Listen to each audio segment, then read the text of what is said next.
വിശ്വാസ സ്ഥിരതയുടെ ഉറച്ച ഒരു പ്രഖ്യാപനമാണ് 11 സങ്കീർത്തനം. ദാവീദാണ് ഈ സങ്കീർത്തനം എഴുതിയത്.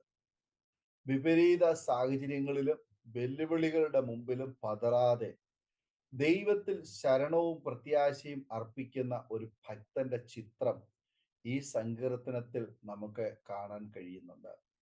ശൗൽ രാജാവിന്റെ കൊട്ടാരത്തിൽ താമസിക്കുമ്പോൾ എഴുതിയതാണ് ഈ സങ്കീർത്തനം എന്ന് കരുതുന്നു. ജനങ്ങളിൽ നിന്ന് ദാവീദിന് ലഭിച്ച ആദരവുകളും ദാവീദിന്റെ ഉന്നത സ്ഥാനമാനങ്ങളും അനേകരിൽ അസൂയ ജനിപ്പിച്ചു. ശൗലിന്റെ വിദ്വേഷവും വർദ്ധിക്കുവാനും ശത്രുത കൂട്ടുവാനും ഇവയൊക്കെ കാരണമായി. ഈ സന്ദർഭത്തിൽ ചിലർ ദാവീദിനോട് ഓടി ഒളിക്കുവാൻ ആവശ്യപ്പെടുകയാണ്. അപ്പോൾ ദാവീദ് പറയുകയാണ്, ഞാൻ യഹോവയെ ശരണമാക്കിയിരിക്കുന്നു. പക്ഷികളെ നിങ്ങളുടെ പർവ്വതങ്ങളിലേക്ക് പറന്നു പോകുവീൻ എന്ന് നിങ്ങൾ എന്നോട് പറയുന്നത് എങ്ങനെ? 11 സങ്കീർത്തനം അതിന്റെ 1 വചനം. ഒരു പക്ഷിയെ പോലെ വനനിബിഡമായ പർവ്വതത്തിലേക്ക് ദാവീദിനോട് ഓടി ഒളിക്കുവാൻ സ്നേഹിതന്മാരാണെന്ന് നടിക്കുന്ന ചിലരോ ദാവീദിനെ ഉപദേശിക്കുന്നു. എന്നാൽ ആ ദാവീദിന് ഒരു കുലുക്കവുമില്ല. കാരണം അവൻ ശരണമാക്കിയിരിക്കുന്നത് യഹോവയിലാണ്. ദാവീദ് അടുത്ത വാക്യങ്ങളിൽ ഇങ്ങനെ പറയുന്നു, യഹോവ തന്റെ വിശുദ്ധ മന്ദിരത്തിലുണ്ട്. യഹോവയുടെ സിംഹാസനം സ്വർഗത്തിലാകുന്നു. അവന്റെ കണ്ണുകൾ ദർശിക്കുന്നു. അവന്റെ കൺപോളകൾ മനുഷ്യപുത്രന്മാരെ ശോധന ചെയ്യുന്നു. യഹോവ നീതിമാനെ ശോധന ചെയ്യുന്നു. ദുഷ്ടനെയും സാഹസപ്രിയനെയും അവന്റെ ഉള്ളം വെറുക്കുന്നു. 11 സങ്കീർത്തനം 4-5 വചനങ്ങൾ. യഹോവ സകലതും കാണുന്നു എന്നും യഹോവ നീതിമാനെ ശോധന ചെയ്ത് ഉള്ളം അറിയുന്നവനുമാണ് എന്നും അസന്നിഗ്ധമായി ദാവീദ് പ്രസ്താവിക്കുന്നു. താൻ ഇരിക്കുന്നതും എഴുന്നേൽക്കുന്നതും തന്റെ നിരൂപണവും ദൈവം അറിയുന്നു എന്നും തന്റെ നടപ്പും കിടപ്പും ദൈവം ശോധന ചെയ്യുന്നു എന്നും തന്റെ സകല വഴികളെയും ദൈവം മനസ്സിലാക്കിയിരിക്കുന്നു എന്നും യഹോവ അറിയാതെ ഒരു വാക്കും തന്റെ നാവിന്മേൽ ഇല്ല എന്നും ദാവീദ് പറയുന്നു. അതിനാൽ ദൈവസന്നിധി വിട്ട് മറഞ്ഞിരിക്കാൻ ഒരാൾക്കും സാധ്യമല്ല എന്ന് ദാവീദ് പറയുന്നു. ദാവീദ് ചോദിക്കുന്നു, നിന്റെ ആത്മാവിനെ ഒളിച്ച് ഞാൻ എവിടേക്ക് പോകും? തിരുസന്നിധി വിട്ട് ഞാൻ എവിടേക്ക് ഓടും? ഞാൻ സ്വർഗത്തിൽ കയറിയാൽ നീ അവിടെയുണ്ട്. പാതാളത്തിൽ എന്റെ കിടക്ക വിരിച്ചാൽ നീ അവിടെയുണ്ട്. ഞാൻ ഉഷസ്സിൻ ചിറക് ധരിച്ച് സമുദ്രത്തിന്റെ അറ്റത്ത് ചെന്ന് പാർത്താൽ അവിടെയും നിന്റെ കൈ എന്നെ നടത്തും. നിന്റെ വലം കൈ എന്നെ പിടിക്കും. ഇരുട്ട് എന്നെ മൂടിക്കളയട്ടെ, വെളിച്ചം എൻ്റെ ചുറ്റും രാത്രിയായി തീരട്ടെ എന്ന് ഞാൻ പറഞ്ഞാൽ ഇരുട്ട് പോലും നിനക്ക് മറവായിരിക്കയില്ല. 139 സങ്കീർത്തനം അതിന്റെ 7 മുതൽ 12 വരെയുള്ള വേദഭാഗങ്ങൾ. ഏലിയാവ് ഭയപ്പെട്ട് ഒളിച്ചോടി ചൂരൽ ചെടിയുടെ തണലിൽ അഭയം കണ്ടവനാണ്. എന്നാൽ ദൈവം ഏലിയാവിനെ കണ്ടു, അവനെ ശുശ്രൂഷയിൽ നയിച്ചു. ദാവീദ് ഈ സങ്കീർത്തനത്തിൽ പറയുകയാണ്, ആരും ഒളിച്ചോടേണ്ട കാര്യമില്ല. മനുഷ്യന് എവിടെയെങ്കിലും ഒളിക്കാനും അഭയം തേടാനും സാധിക്കുമെങ്കിൽ അത് യഹോവയിൽ മാത്രമാണ്.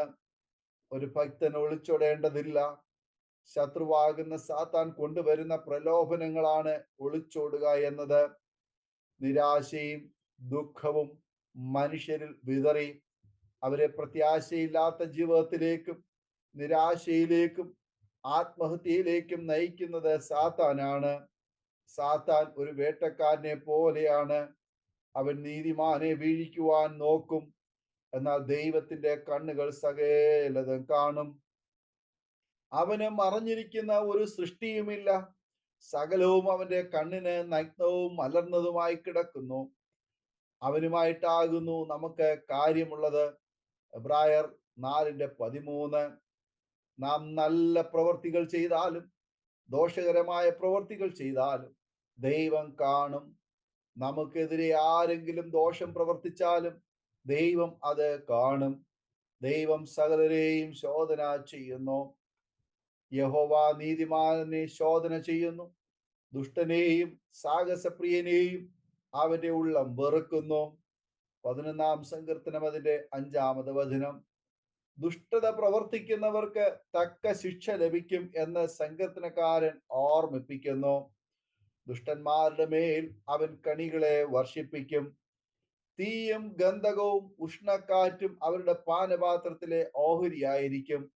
11-ാം സങ്കീർത്തനം അതിന്റെ 6-ാമത് വചനം. ഈ സങ്കീർത്തനം അവസാനിക്കുന്നത് പ്രത്യാശയുടെ വചനത്താലാണ്. യഹോവ നീതിമാൻ, അവൻ നീതിയെ ഇഷ്ടപ്പെടുന്നു. നേരുള്ളവർ അവന്റെ മുഖം കാണും. 11-ാം സങ്കീർത്തനം അതിന്റെ 7-ാമത് വചനം. യഹോവ നീതിമാനാണെന്ന ബോധം സങ്കീർത്തനക്കാരന് ധൈര്യവും ശക്തിയും പ്രത്യാശയും നൽകുന്നു. അവന്റെ മുഖത്തേക്ക് നോക്കുന്നവർ പ്രകാശിതരാകും. അതിനാൽ യേശുവാകുന്ന മൂലക്കല്ലിൽ അടിസ്ഥാനമിട്ട് ജീവിതം പണിയാം. അങ്ങനെയുള്ളവർ എന്ത് പ്രതിസന്ധി വന്നാലും ഒളിച്ചോടുകയില്ല. അവർ നീതിമാനായ ദൈവത്തിന്റെ മുഖം ദർശിച്ചു കൊണ്ടിരിക്കും. യെശയ്യാ പ്രവാചകനും ഇത് തന്നെ വിളിച്ചു പറയുന്നു. അതുകൊണ്ട് യഹോവയായ കർത്താവ് ഇപ്രകാരം അരുളി ചെയ്യുന്നു: ഇതാ, ഞാൻ സിയോനിൽ ഉറപ്പുള്ള അടിസ്ഥാനമായിട്ട് ശോധന ചെയ്ത കല്ലും വിലയേറിയ മൂലക്കല്ലും ആയി ഒരു അടിസ്ഥാനക്കല്ല് ഇട്ടിരിക്കുന്നു. വിശ്വസിക്കുന്നവൻ ഓടിപ്പോകയില്ല. യെശയ്യാവ് 28:16. ഈ വചനങ്ങളാൽ ദൈവം നമ്മെ അനുഗ്രഹിക്കുമാറാകട്ടെ. ആമേൻ. ഓർമ്മയുടെ മനോരഥത്തിൽ മായാത്ത ഓർമ്മയ്ക്കായി അരോമ മാട്രിമോണിയിൽ നിന്നും ജീവിത പങ്കാളിയെ കണ്ടെത്തൂ. നിങ്ങൾ ഒരു ക്രിസ്തീയ ജീവിത പങ്കാളിയെ അന്വേഷിക്കുകയാണോ? അതോ മക്കൾക്ക് അനുയോജ്യമായ ഒരു തക്ക തുണയ്ക്ക് വേണ്ടി പ്രാർത്ഥിക്കുന്ന വ്യക്തിയാണോ? എങ്കിൽ അരോമ മാട്രിമോണി നിങ്ങൾക്ക് വേണ്ടിയാണ്. ഇന്നു തന്നെ സൗജന്യമായി രജിസ്റ്റർ ചെയ്യൂ. അരോമ മാട്രിമോണിയുടെ പ്രത്യേകതകൾ: രജിസ്ട്രേഷൻ തികച്ചും സൗജന്യം. ലോകത്തെവിടെയുമുള്ള അനുയോജ്യമായ ക്രിസ്തീയ ജീവിത പങ്കാളിയെ തിരഞ്ഞെടുക്കാം. വിവാഹം നടക്കുന്നതുവരെ സർവീസ് ലഭിക്കുന്നു. ഏറ്റവും ചെറിയ പാക്കേജുകളും തിരഞ്ഞെടുക്കാം. അരോമ മാട്രിമോണി നിങ്ങൾക്കായി ഒരുക്കുന്നു വിവാഹം പരമാനന്ദം. Email aroma matrimony2020@gmail.com.